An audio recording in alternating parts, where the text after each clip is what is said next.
오른쪽 위에 페이지 보십니다. 지난 5월 16일 날 국가재정전략회의 때 국가채무 비율과 관련된 논란이 있었던 거 잘 아실 겁니다. 부총리가 40% 안팎에서 관리하겠다 했더니 대통령이 도대체 근거가 뭐냐 이렇게 질타를 하니까 며칠 있다가 민주당 워크숍에 와가지고 국가채무비율 내년도에 40% 넘을 것이고 2020년에는 45%가 될 것 같다 이렇게 민주당 워크숍에서 부총리가 밝혔습니다. 현재 그 왼쪽 아래입니다. 국가채무 추이가 이게 정부 여당이 많이 사용하는 자료입니다. 2017년, 18년이 계속 국가채무 비율이 38.2%로 더 이상 악화되지 않았다. 이것을 굉장히 치적인 양 얘기를 하는데 그때는 세수가 굉장히 좋았을 때입니다. 세수가 굉장히 좋았던 원인이 어디 있을까를 찾아보면 과거 박근혜 정부 때 비과세 감면을 대폭 축소했는 것이 효과를 2017년도부터 발휘하기 시작했다 하는 점, 그다음에 국세청의 국세통합정보망이 구축되어서 과세 자료를 국세청이 굉장히 많이 가지고 자진 납세를 유도할 수 있었다는 점, 그리고 더 중요한 것은 최근에 반도체가 굉장히 호황이었습니다.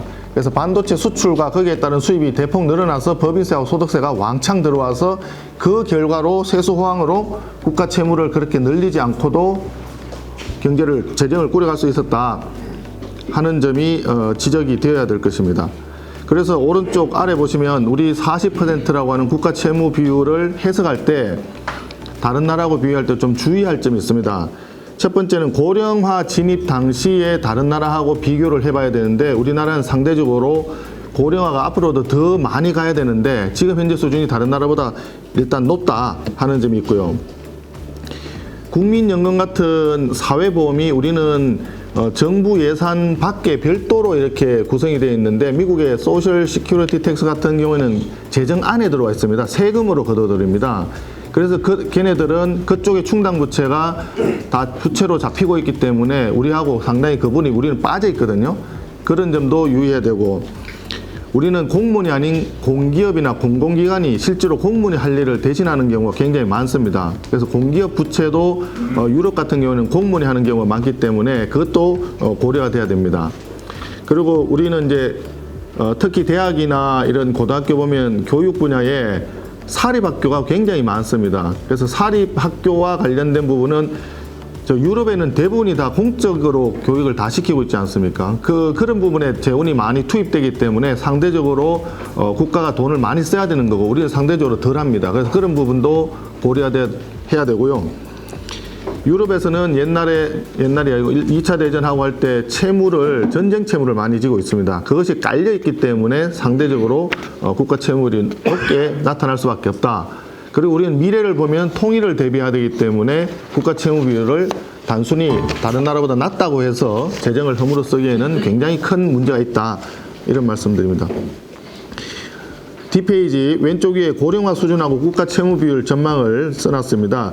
우리나라는 고령사회가 2017년도에 진입했는데 앞에서 보셨듯이 38.2%고요. 독일은 74년도에 18.6%, 그 다음에 프랑스는 79년에 진입했는데 21.1%, 스웨덴은 72년인데 27.9%, 덴마크는 78년인데 20.5%, 이렇게 고령사회 진입 당시를 비교하면 우리나라보다 굉장히 낮습니다.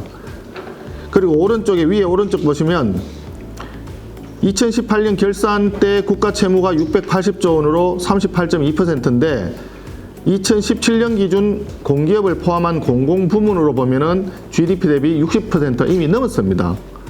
그렇기 때문에 이게 작은 수준이 아니다.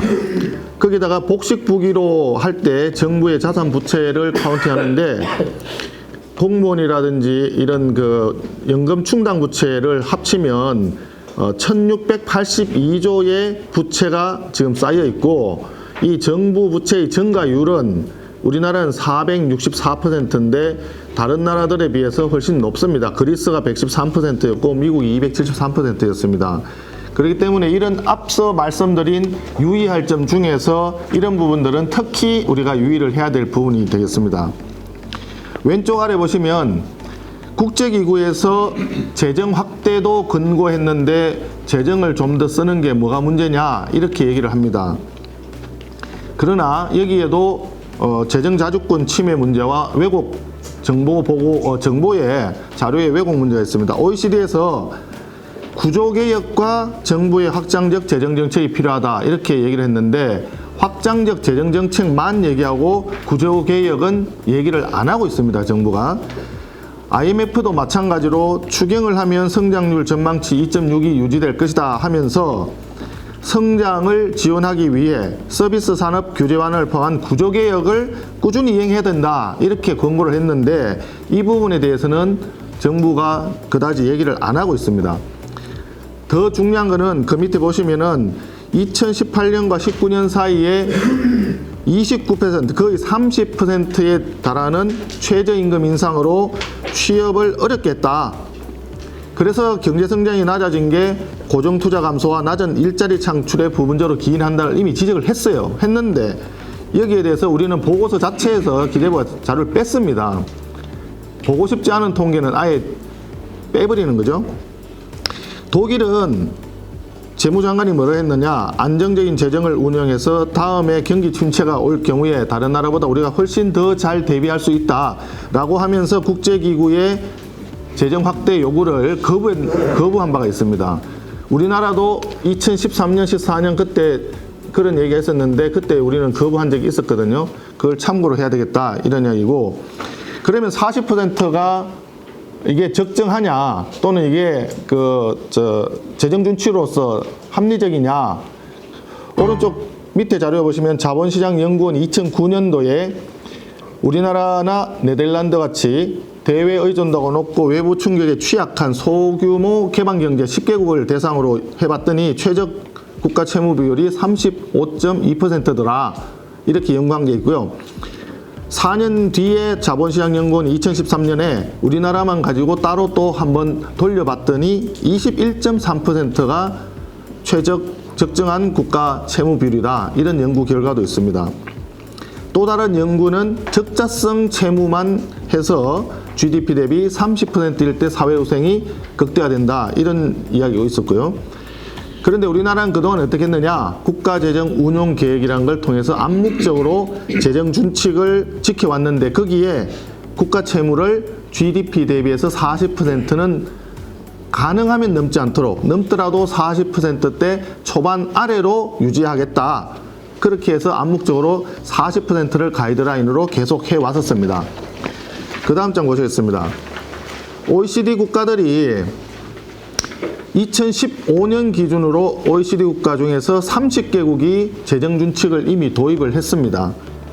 그 재정 준칙은 그 박스에 보면 지출 준칙, 그 다음에 재정 수지 준칙, 채무 준칙 이렇게 나오는데, 지출 준칙은 지출의 총액이나 지출 증가율을 규제를 하는 겁니다. 수지는 마이너스 2% 내지 3% 이렇게 해서 어느 정도 규모까지 할 거냐. 채무는 GDP 대비 전체 비율이고요. 이렇게 재정 준칙을 30개국이 도입을 하고 있고, 뉴질랜드가 사실 굉장히 드라마틱한 케이스인데 93년도에 63.3%였는데 30%를 지키자라고 재정 준칙을 법으로 규제를 했습니다. 그랬더니 7년 만에 32.6%까지 이걸 낮췄습니다. 그래서 우리나라에서도 재정건전화법이 지금 국회에 발의가 돼 있는데, 박근혜 정부 시절 마지막이었던 2016년 10월 달에 정부가 발의한 법안이 있고, 그 다음에 민주당의 송영길 의원이 낸 거와 우리 한국당의 추경호 의원이 낸 거, 그리고 최근에 제가 또 하나 낸 게 있습니다. 그래서 국가 채무 비율과 재정 수지를 일정 수준 이하로 관리하자 하는 재정 준칙이 필요하다. 그런 법 개정이 조속히 통과돼야 되겠다 하는 이런 말씀을 드린 거고요. 왼쪽 아래 또 최근에 한은이 재밌는 걸 얘기했습니다. 국민 계정을 바꾸다 보니까 가만히 앉아 있는데 우리 GDP가 111조가가 늘어났어요. 그러다 보니까 국가 채무 비율이 38.2% 하던 게 36%, 뭐 35.9라고 하는데 이렇게 떨어졌다. 국가 채무 비율이 떨어졌으니까 재정 여력이 있다. 또 재정 지출 더 해도 되지 않느냐. 이제 이렇게 또 정부에서는 얘기를 합니다. 이거는 통계 기준만 바꿨는데 실체는 그냥 그대로 있고 통계 기준만 바꿔가지고 여력이 있다라고 얘기하는데 이거는 어불성설이다.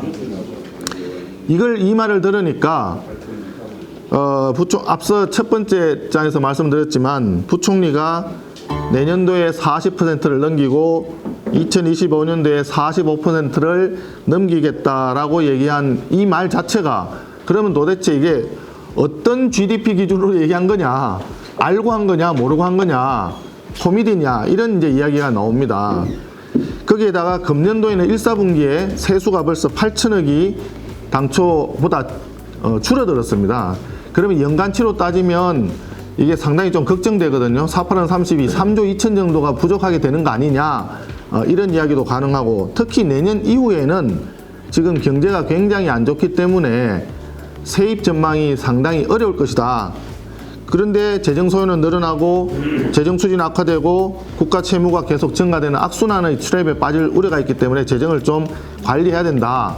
그런 이야기고요. 오른쪽 아래쪽 보시면은 국가 채무 비율은 누적적으로 나오는 건데 여기서 얘기는 재정 수지는 매 년도마다의 수입과 지출의 그 차이입니다. 거기 처음에 보시면 2016년도 계획에 따르면은 17, 18, 19, 20 가면서 수지를 점점 적자이긴 하지만 적자 규모를 줄인 쪽으로 계획을 계속 가져갔는데 이번 정부 들어서서 2017년도에 나온 그 파란색 그 숫자를 보시면은 해가 갈수록 점점 좀 나빠지는 재정 수지를 계획을 하고 있어요. 그게 2018년도에 나온 내용은 더 많이 재정 수지가 악화되는 쪽으로 이렇게 가고 있습니다. 그래서 이 문 정권 들어서 가지고 재정 수지가 굉장히 빠르게 악화되고 있기 때문에 건전성 부분을 우리가 짚고 넘어가지 않을 수가 없다 하는 말씀을 드리고요. 마지막 페이지 보시겠습니다. 그래프를 보시면 이거는 총지출 증가율하고 경상 GDP 증가율을 우리가 보통 경제 성장률 그러면 실질 성장률을 얘기하는데 요거 이제 지출은 다 명목이기 때문에 경상 GDP하고 한번 비교를 해봤습니다. 2008년 9년 무렵에 글로벌 금융위기 있었을 때 그때 총지출 증가율이 10.6%로 최고점을 찍었었습니다. 그 이후에는 대개 한 6%, 5%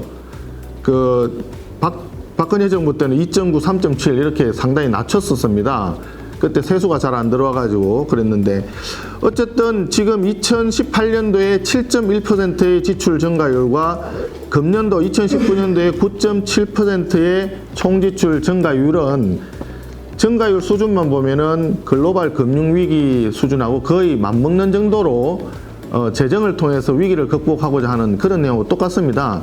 그런데 이런 걸 얘기를 해도 경제 위기는 아니다, 경제가 나쁜 것은 아니다, 성장하고 있다 이렇게 얘기를 하니까 도대체 정부가 생각하는 경제 진단은 도대체 뭔가 이게 굉장히 걱정이 됩니다. 그래서 마지막 페이지 보시면 현재 경제가 나빠진 것이 왜 그런가는 진단을 잘해야 됩니다. 진단을 잘해야 그 다음에 거기에 따른 처방이 들어가는데 현재 경기 침체가 재정이 적어서 재정 지출을 많이 안 해서 발생한 문제인가 아니면 최저임금의 급격한 인상이라든지 주 52시간제를 포함한 소득 주도 성장 정책의 원인인지 이 부분에 대해서는 이미 전문가들이 소득 주도 성장 정책 때문에 문제가 이렇게 악화되었다 이미 다 얘기를 한 상태입니다. 오직 이 정권 사람들만 이 이야기를 안 듣고 있어요. 그래서 경제 정책 실패를 재정 탓으로만 돌리는 아전 인수 정부다. 앞서 총지출 증가율 경제 위기 때와 마찬가지라고 했지만 이미 확장적 재정 정책을 펴고 있는데도 불구하고 지금 국가 채무 비율이 많이 안 늘어났으니까 더 쓰겠다. 이렇게 막말을 하고 있다. 그래서 지난번에 원내 대책회의 때 경제실정 청문회를 개최하자. 도대체 경제 상황에 무슨 문제가 있는지 한번 진단해보자. 이런 이야기를 제안을 했었고요. 소득주도 성장 폐기는 즉시 시행이 돼야 된다. 그런 말씀을 드립니다. 간략하게 최근에 확장적 재정정책의 이슈와 관련된 발제를 간략하게 드렸습니다. 지금부터 토의를 하겠습니다.